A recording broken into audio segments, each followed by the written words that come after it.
Oh. Fuck that. I could not think of anything worse. You did good. You did so That's well. incredible. And it was a beautiful story as well. That was really good. I mean, I've never had birth, but that sounded quite Nice. Okay, so the next person that we've got up, he spoke at the Spicy Slam last time. So if you were here last time, he absolutely blew the roof off this place. And he is feeling very nervous now. He said he wanted to retire. And he's going to go on more of the wholesome side. Last time was naughty. We're going to try the nice thing. He really has to leave after this. So give him a round of applause and welcome up Robbie.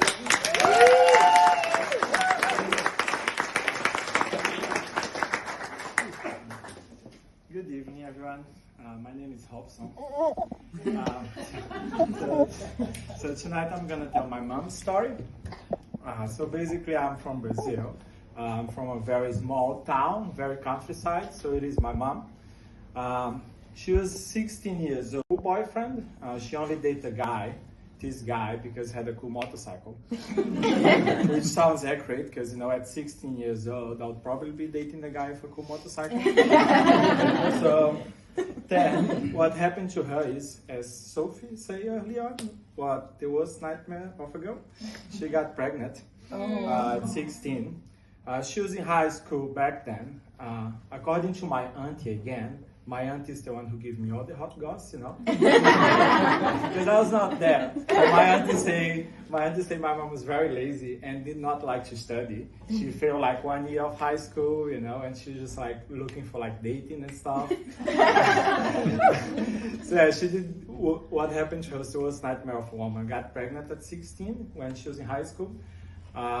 Back in the day, you could not just I don't know how it was, because I was also not born, but it looks like that she got married.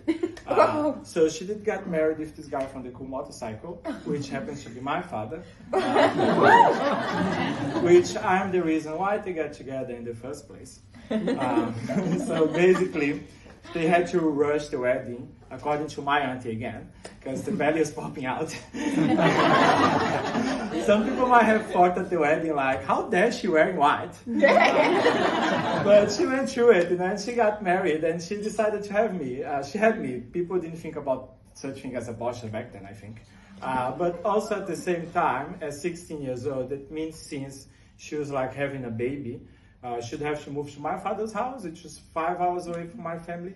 So she had to drop all her family, like her mom, her dad, her sisters, her brothers. She had to drop high school as well, and to become a full-time mom at 16 years old. And then she went there, and basically, why everyone's laughing? 5 sons later, she had 5 sons at total. What? Yeah, she had 5 kids. One was a girl, she died, but 4 were a boy.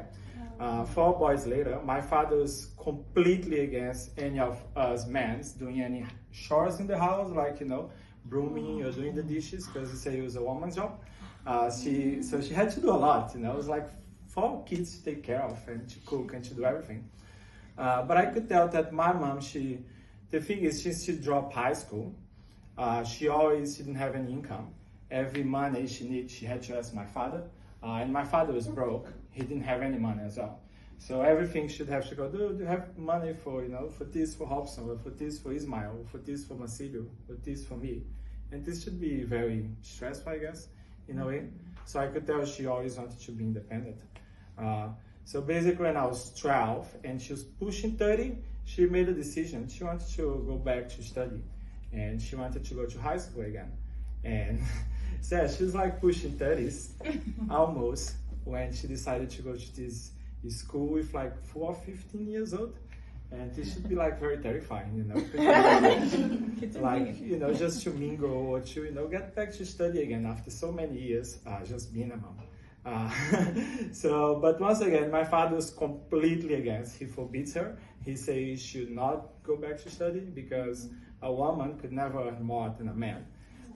If a woman earns more than a man, he'll become a doormat, and she's gonna be bossy, And so he completely forbid her. But she was very determined.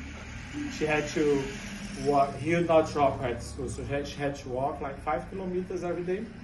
And my city in Brazil is very hot. It's like 40 degrees. So every day she go to school, 40 degrees, midday, you know, with a class for 15 years old in her 30s. She got her education. She did finish high school, you know, and then is keep a few years later. When I was 17, she was like trying to get to university. We were approved at the same time, me and her. It was even like local news, you know, mother and son are approved at uni. There was a problem though. Mine was engineering, hers was biological science. So hers, she could do in our city, because our city is very small. Mine, on the other hand, I had to go to the capital, and my parents did not have much means. So it means like there was questions like, oh, how is Hobson going to study? How he's going to do uni? We don't have money.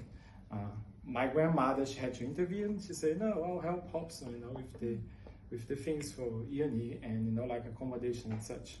Also, I was kind of lucky because this former president of Brazil, which I'm wearing his t-shirt now, he made a lot of social benefits for people like me that could not afford to go to uni. So I didn't have to pay any fees. I also had accommodation, I had food, and I had scholarships. So he was one of the reasons I could finish my degree as a civil engineer. And then, yeah, I could tell that kind of hurt my mom because she wanted me to support me and be the best that I can, you know. But she finished her degree, she started working as a teacher, and then she was promoted to coordinator, and she was like climbing the ladders. When it was my younger brother turn, he was approved to be an engineer as well, so he had to move cities. So this time she didn't have to ask for my grandmother, or they did not have to rely on social benefits to do uni. She's just like, no, I'm the one who's gonna, you know, pay for Ismail to go there and study. So I think that was, you know, pretty cool, and to have her independence, and I think this made her very happy. But I think the key takeaway is here, at least for me and for, I don't know, whoever is listening, but basically like the power of education, you know, education can transform people's life. It did transform my life and my mom's life. And also, people talk a lot about feminism and stuff. My mom, she doesn't consider herself a feminist, but you know, she's this type of person who is not going to talk. She didn't even tell me that. You know, I remember as a kid that my father did not want her to study, and he was against it. She doesn't even brag about it. But you know, and back in the day, I didn't think much about. But like looking backwards now, I was just like, man, that was pretty, you know, bold of my mom of, you know, doing that. So yeah, it's like sometimes people talk about feminism, and I don't have to reach further. I just look at my mom, and she inspires me on that. And you know, it is, as parents, as such, we do have a tricky relationship. It's not perfect, but I could never judge my mom or, you know, say this is your fault, or you did this or that. Because man, she was like 16 years old. She raised me and 5 other ones. Some days I'm home, and I'm like, what I'm gonna have for dinner? I'm lazy. I might just skip my meal. She would never do that, you know. And also, very important, as I say, you might think that, you know, like, I'm telling this story of her because she inspires me and I love her a lot. But yeah, our relationship is not perfect. It's very rocky. It is very tricky sometimes. But yeah, I don't know. I do. Like today, I'm gonna tell Mom, look, I told this story to like a bunch of strangers in New Zealand, you know, and she never left Brazil or our part, but you know, she's here somehow, and I'm gonna tell her, you inspire me, and I love you, and I think everyone should say the same to your parents here today. I love you, you know. Thank you, everyone.